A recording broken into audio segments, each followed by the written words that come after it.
नमस्कार. तुमच्या हाताला छिद्र पडलंय का? पैसा येतो पण कुठे गायब होतो हेच कळत नाही. सावधान. तुमच्या कुंडलीतलं दुसरं घर तुमच्या घराण्याला गरिबीच्या खाईत लोटू शकतं. पैसा येतो पण टिकत नाही. कुटुंबात सारखी भांडणं होतात. मग तुमचं दुसरं स्थान तपासा.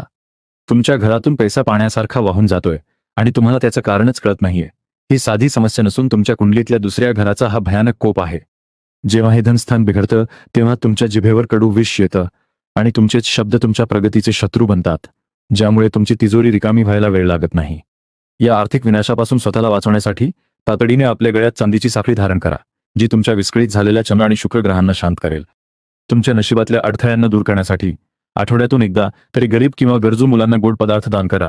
हे पुण्य तुमच्या रिकाम्या तिजोरीला पुन्हा भरण्यास मदत करेल. घरातून बाहेर पडताना विसरू नका, नेहमी थोडे दही किंवा साखर खाऊनच निघा, जेणेकरून तुमची नकारात्मक ऊर्जा दाराबाहेरच थांबेल आणि तुमचं प्रत्येक काम फत्ते होईल. लक्षात ठेवा, तुमची वाणी जेवढी गोड असेल तेवढीच लक्ष्मी तुमच्यावर प्रसन्न राहील. अशाच शक्तिशाली ज्योतिषी उपायांसाठी आजच आम्हाला सबस्क्राईब करा